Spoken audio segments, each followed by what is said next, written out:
High, আমি প্রিয়া। আমার simple কিচেনে সকলকে স্বাগত জানাই। আজকে রেসিপি হলো চিকেন পকোড়া।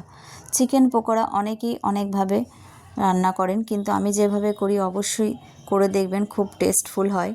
এর জন্য বনলেস চিকেন নিয়ে নেবেন, আদা রসুন কাঁচা লঙ্কা নিয়ে নেবেন, পেস্ট করে নেবেন। এছাড়া মশলার মধ্যে হলুদ, লঙ্কার গুঁড়ো, জিরের গুঁড়ো, ধনের গুঁড়ো, নুন ও এখানে জোয়ানটা অবশ্যই নেবেন। এর স্বাদ বাড়িয়ে দেয় গোলমরিচের গুঁড়ো ও গোটা ধনে। এছাড়াও লাগবে চালের গুঁড়ো, মচমচে তৈরি করার জন্য চালের গুঁড়ো অবশ্যই লাগবে, কর্নফ্লাওয়ার পরিমাণ মতন ও ময়দা। এরপরে বনলেস চিকেনগুলোকে আদা রসুনের পেস্ট দিয়ে ভালো করে মাখিয়ে নেবেন।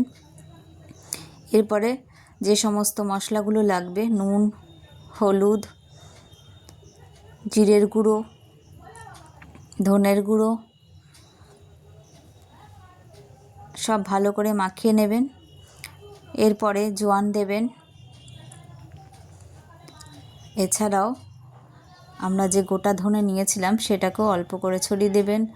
গোলমরিচের গুঁড়োটাও দিয়ে দেবেন, দিয়ে ভালো করে মাখিয়ে নেবেন। মাখানোর পরে এরপরে কর্নফ্লাওয়ার দিয়ে দেবেন। কর্নফ্লাওয়ার দিয়ে ভালো করে মাখবেন, ময়দা দিয়ে দেবেন, দুটো দিয়ে ভালো করে মেখে চালের গুঁড়োটা দিয়ে দেবেন যাতে মচমচে হয়। দেখুন মাখানো হয়ে গেছে, কিছুক্ষণ রেখে দেবেন এটাকে ঢাকা দিয়ে, আধা ঘন্টা মতো রাখলেই হবে। এরপর কড়াই বসিয়ে দেবেন, গরম হতে দেবেন কড়াইকে, সাদা তেল দেবেন, সাদা তেল দিয়ে টেস্ট হয়। গরম হয়ে গেলে লো আঁচ করে একটা একটা করে ম্যারিনেশন করা চিকেনগুলোকে দিয়ে দেবেন। লো আঁচ করে ভাজবেন, তা না হলে কিন্তু ভেতরটা কাঁচা হয়ে থেকে যায়, উপরটা লাল হয়ে যায়। দিয়ে তারপরে তুলে নেবেন, চাট মশলার মধ্যে ছড়িয়ে দেবেন।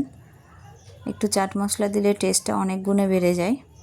এই দেখুন লাস্টে টমেটো কেচাপ দিয়ে সার্ভ করেছি, কত সুন্দর এসছে, খেতেও খুব ভালো হয়েছে, মচমচে হয়েছে। আপনাদের যদি ভালো লাগে অবশ্যই বাড়িতে করবেন ও আমার চ্যানেলকে অবশ্যই সাবস্ক্রাইব করবেন।